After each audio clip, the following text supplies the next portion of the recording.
Innalladzina yatluna kitaballahi wa aqamus salata wa anfaqu mimma razaqnahum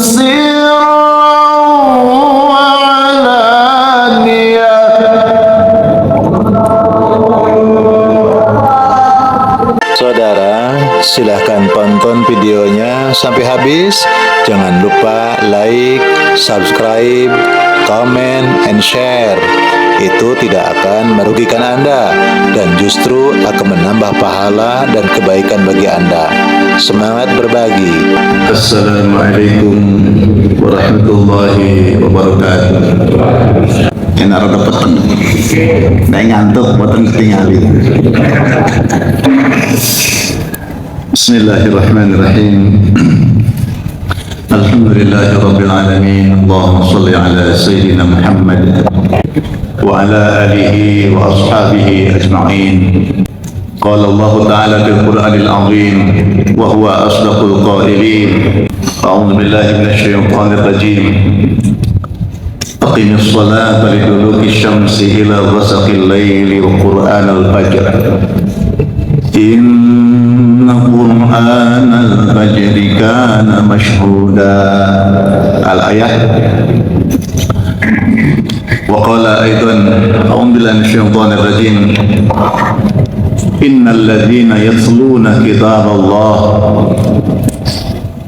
wa aqamus salata wa anfaqu mimma razaqnahum sirran wa alaniyah yarjuna tijaratan lan tabur liwaffiyahum ujurahum wa yazidahum min fadlih innahu ghafurun syakur.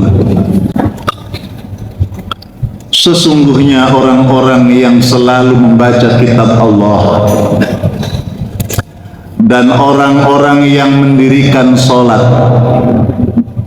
dan mereka menafkahkan sebagian dari rezeki yang kami anugerahkan kepada mereka dengan diam-diam, sembunyi-sembunyi dan dengan terang-terangan, tidak lain mereka itu mengharap suatu perniagaan yang tidak akan merugi.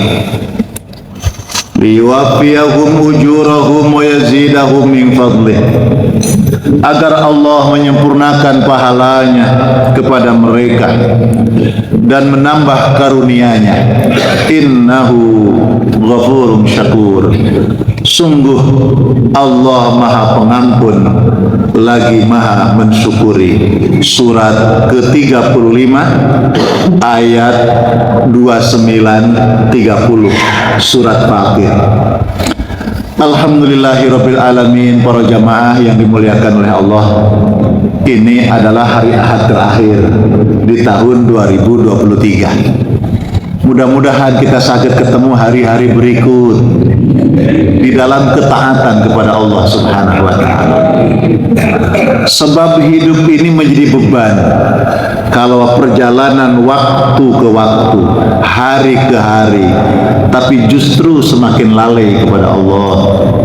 Kenapa? Karena pertanggungjawabannya terlalu berat di hadapan Allah. Maka di akhir tahun seperti ini atau di dalam momen apapun, orang mukmin itu diberikan wasiat. Setiap sepekan sekali di hari Jumat, khatib berwasiat, berpesan kepada kita. Pesannya takwa kepada Allah. Ayo jalankan apa yang diperintahkan oleh Allah. Ayo tinggalkan apa yang dilarang oleh Allah. Lalu kita mengevaluasi dalam umur yang sudah kita lewati sampai hari ini, berapa banyak amal yang kita lakukan. Dari amal yang sudah kita lakukan semuanya, berapa amal yang betul-betul ikhlas karena Allah Subhanahu wa ta'ala. Evaluasi dan terus evaluasi. Para jamaah yang dimuliakan Allah, sesuai tema kita pada subuh ini, kajian ba'da subuh ini, yaitu kesuksesan yang tidak akan merugi, gaspol, setelah kita mampu mengevaluasi diri. Para jamaah, semua kita ini ingin hidupnya sukses. Leres nggih? Ibu jadi seorang ibu yang sukses, menjadi istri yang sukses. Bapak sebagai ayah yang sukses, sebagai suami yang sukses. Bahkan makin hari kita tidak semakin muda, tapi semakin bertambah usia alias tua, ya. Makin hari kedua makin tua, kan? Tidak semakin muda. Kita punya keinginan, cita-cita masa tua kita ini masa tua yang sukses. Apa itu?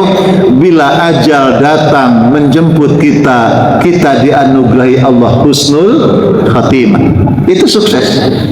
Jadi orang yang wafatnya bisa senyum, orang yang wafatnya bisa mengatakan la ilaha illallah, masya Allah, kesuksesan yang ditabur oleh Allah di akhir kehidupannya.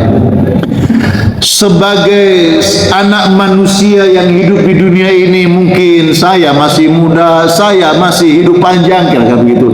Semua ingin sukses.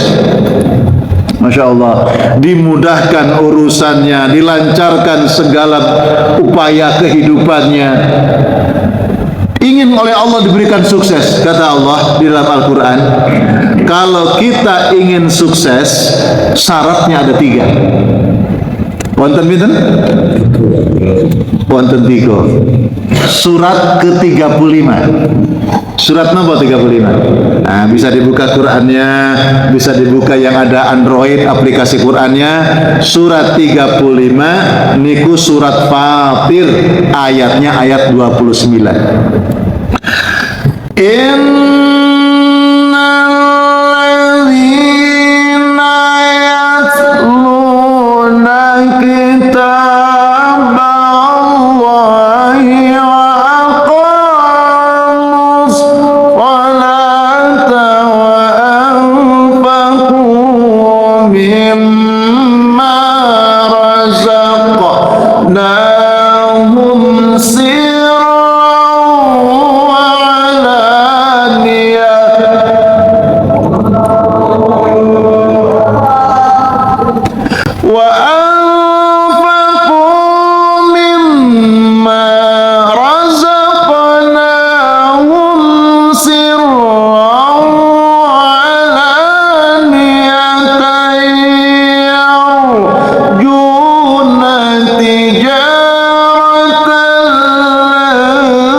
Dauhan Allah di dalam surat Fatir ayat 35, kalau kita ingin sukses, ya, yarjuna, orang-orang yang punya harapan, orang-orang yang punya keinginan, mereka yang punya cita-cita, tijaratan, sebuah perniagaan, sebuah bisnis, sebuah kehidupan lan tabur, yang tidak akan pernah rugi. Kalau tidak akan pernah rugi berarti sukses. Jadi siapa yang ingin sukses kehidupannya, dunia dan akhiratnya, kata Allah, yang pertama, yatluna kitaballah, orang yang selalu membaca Al-Quran. Saya tanya Bapak Ibu, kapan terakhir baca Quran? Gak enak pertanyaannya. Sebab di kampung saya itu kalau ditanya, alhamdulillah Ramadan kemarin Pak Ustaz. Jadi ini kurang 2 bulan setengah lagi mau ketemu Quran gitu. Jadi baru baca Quran kalau ketemu Ramadan. Ramadan hilanglah Quran. Di Quran, Bapak Ibu, satu keluarga ini berapa orang penduduknya? Suami, istri, anak, cucu, ya. Wonten pinten panjenengan gadah Quran? Rebutan. Saya punya Quran cuma 2 Pak Ustadz, anggota keluarganya ada 4. Masya Allah. Lalu kalau pas bagian baca Quran giliran. Oh, jadi ibu belum baca Quran, nunggu giliran? Iya Pak Ustadz, suami saya masih baca Quran. Dawuhan Gusti Allah, orang yang akan diberikan kesuksesan yang pertama orang yang senang baca Quran. Bapak-bapak, ibu-ibu di sini insya Allah sudah bisa baca Quran gitu? Alhamdulillah. Kalau yang belum gitu terus belajar, tidak usah malu. Pak Ustadz, saya senang baca Quran tapi belum lancar Pak Ustadz. Karena belum lancar, saya takut dosa kalau baca Quran. Panjang pendeknya takut keliru, fasohah makhrajnya takut salah. Makanya saya jarang baca Quran Pak Ustadz, belum lancar. Bapak Ibu, justru kalau kita belum lancar baca Quran, harus sering-sering buka dan baca Quran. Jadi Bapak, Ibu, panjenengan yang hari ini sudah lancar baca Qurannya, karena dulunya juga belum lancar, cuma sering-sering baca Quran. Pak Ustadz, saya baca Quran nunggu guru Pak Ustadz. Gurunya sering izin kok. Pak, nanti libur nggih Bu, libur dulu. Ustadznya sering libur, jadi libur juga baca Quran. Kalau baca Quran keliru-keliru kan dosa Pak Ustadz. Insya Allah kalau panjenengan sergep rajin baca Quran, niat baca Quran sambil belajar, lalu digurukan, kesalahan itu tidak seberapa, tetapi nilai pahala dan kecintaan Allah lebih besar daripada kesalahan yang diperbuat. Baca Quran. Insya Allah. Pak Ustadz, saya yakin saya ini kan sudah usia, sebentar-sebentar ngentutan gitu ya, sebentar-sebentar tipis, sebentar-sebentar batal. Nah, terus baca Quran kan katanya harus punya wudhu. Membaca Al-Quran itu tidak harus punya wudhu.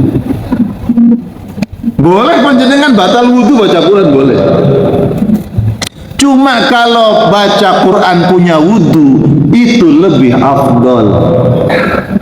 Jadi kalau ada hadis Nabi, jangan mengatakan waqala alif lam mim, 3 huruf, jangan. Tapi alifun harfun walamun harfun wa mimun harfun. Ada 3 huruf yang kata Rasulullah, setiap hurufnya akan mendapatkan pahala 10 kebaikan. Jadi orang yang mengucapkan alif lam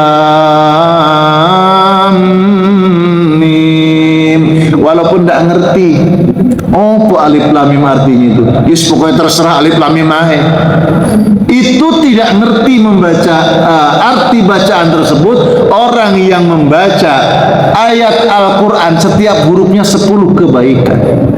Kalau alif lam mim 3 huruf berarti 30 kebaikan. Itu ternyata kalau membaca Qur'annya tidak punya wudhu. Kalau punya wudhu 25 kebaikan.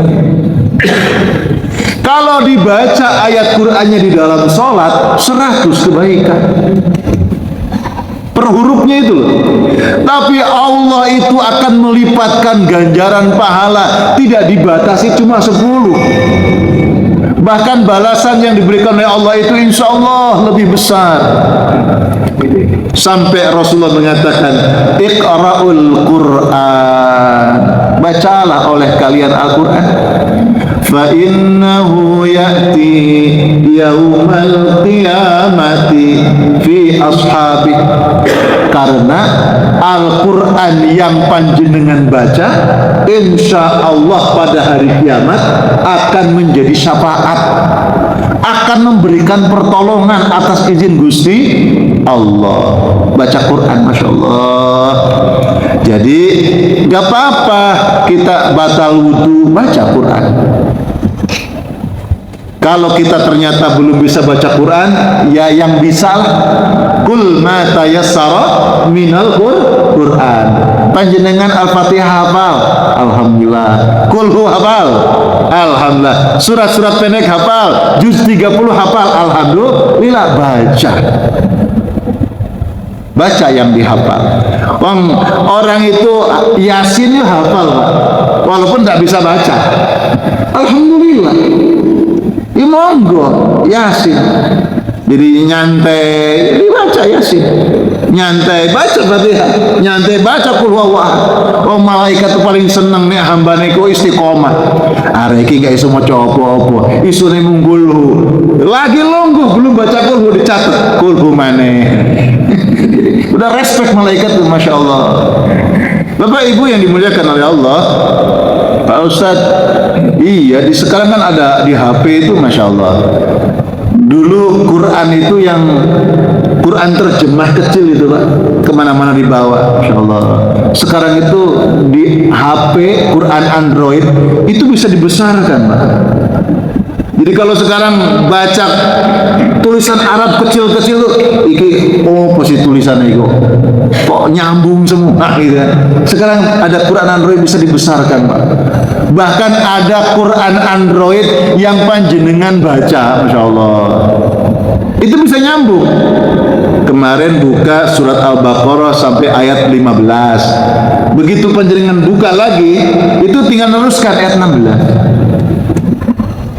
Makanya yang pertama, orang yang senang membaca Al-Quran, kita ini kalau mau diprogram usai sholat 5 waktu, habis zikir, habis doa, baca Quran minimal 3 ayat 5 ayat itu tiap hari, tiap habis sholat, insya Allah lah 3 atau 4 tahun khatam. Yang penting ada niat, insya Allah. Bapak Ibu yang dimuliakan Allah, artinya jangan sampai hati kita lengang, jangan sampai hati kita ini terhenti dari mengingat kepada Allah, dari bacaan Al-Quran. Sekarang ini nggak zamannya. Jadi panjenengan punya anak, punya cucu, nggak bisa baca Quran, itu nggak zamannya. Makanya sekarang banyak anak-anak TK itu sudah hafal Quran, SD hafal Quran, masya Allah. Jadi ada metode cepat membaca Al-Quran, metode cepat menghafal Quran.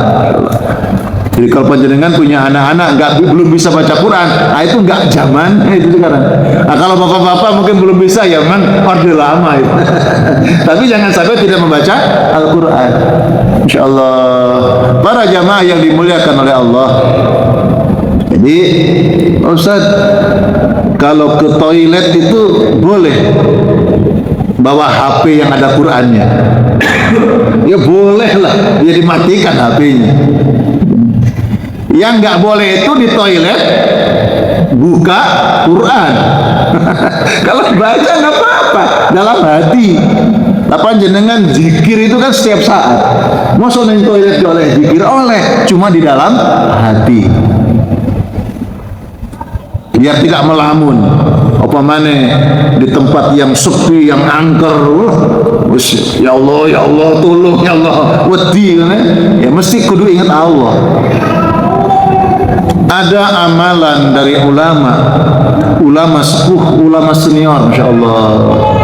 Intinya ayat Quran yang dibaca, zikir yang diwiridkan dari Rasulullah, itu boleh, insya Allah. Bahkan ayat Al-Quran yang dijadikan wirid, ya Qul huwallahu ahad itu kan ayat Quran, tapi karena dibacanya terus jadi wirid, jadi zikir, insya Allah. Ulama-ulama sepuh itu memberikan rekomendasi jika kita ingin diberikan kemudahan jalan hidup, insya Allah, dalam saklungguhan di waktu pagi, mungkin habis sholat subuh, habis sholat duha, itu baca zikir La ilaha illallah al-malikul haqqul mubin Muhammadur Rasulullah Sadiqul wa'dil amin. Jadi habis sholat subuh, habis zikir, habis ngaji, baca zikir ini minimal 100 terus rutin tiap pagi. Monggo sarang-sarang. La ilaha illallah al-malikul haqqul Muhammadur Rasulullah Shadiqul wa'dil amin. La ilaha illallah al-malikul haqqul mubin. Muhammadur Rasulullah Shadiqul wa'dil amin. Cuma kita ini kan kalau duduk zikir bawaannya ngantuk. Nyekel tasbih itu ceplok jatuh, ngantuk. Ya sekarang kan tradisi Pak, pagi-pagi itu melaku loh, jenengan melampah muteri kampung, ini zikir. Boleh apapun, hafalan Qur'annya, zikir yang seperti tadi dibaca. Tapi ojo banter-banter Pak. Ya, pelan-pelan aja. Sampai nangis orang yang tidur ya, la ilaha illallah, malam-malam keliling zikir. Nanti orang keluar dari rumahnya, Pak, sudah lama sampai kayak gini, jadi repot. ya pelan-pelan aja, boleh sekarang. Pak, kalau zikirnya cuma 33, kalau subhanallah 33, alhamdulillah 33, Allahu akbar 33, mengandalkan ruas jari, ini cukup. Rasulullah memberikan contoh ya subhanallah, subhanallah, ruas jari. Tapi kalau zikirnya lebih dari 100 Pak, ngandalkan ruas jari, kita ini kan gampang lali Pak, lalian, gampang lupa, gampang keder. Om sholat 4 rakaat keder kok, iki rakaat ketiga apa keempat. Nggih nate ngoten Pak, sering. Hati-hati kalau sudah sering. Orang itu Pak, kalau sering baca Quran, insya Allah tercegah dari penyakit pikun. Orang itu kalau sering zikir, nggak akan pikun insya Allah. Jadi kalau ada orang pikun, berarti jarang baca Quran. Kalau ada orang pikun, jarang zikir. Karena insya Allah ahlu Quran, ahlu zikir, direksa kalian Gusti Allah, diberikan sehat akalnya itu, insya Allah. Makanya kalau orang lupa sholat rokaat berapa, ini lupa rokaatnya, maka di ujung sholatnya sebelum salam dianjurkan apa? Sujud sahwi. Makanya ibu-ibu ini kalau suaminya lupa ngasih gajiannya, kalau pas suami pulang, sediakan sejadah.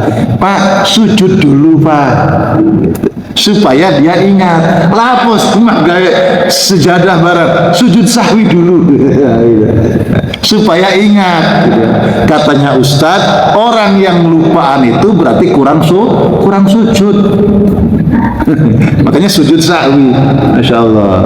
Jadi sujud sahwi itu jurus lupa. Sebab apa? Lupa itu bisa jadi onderdil ya, dalam tubuh kita ini sudah mulai berkurang memang kenormalannya, atau digoda oleh syaitan.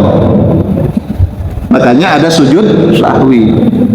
Para jamaah yang dimuliakan oleh Allah Subhanahu wa taala. Itu yang pertama, innalladzina yatluna kitaballah. Sungguh orang-orang yang sungguh-sungguh, yang serius, yang selalu membaca Al-Qur'an.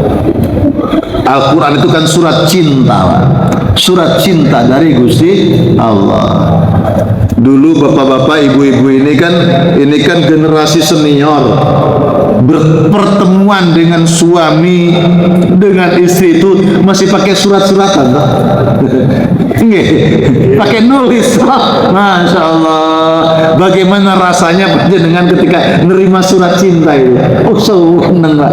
Sekarang kurang apa ya Pak? Kurang seninya sekarang itu Pak. Gak kayak surat-suratan, langsung video call. Masya Allah. Jadi kurang. Kan ada surat-suratan, belum lagi katanya seminggu yang lalu sudah dikirim, kok gak nyampe-nyampe. Ternyata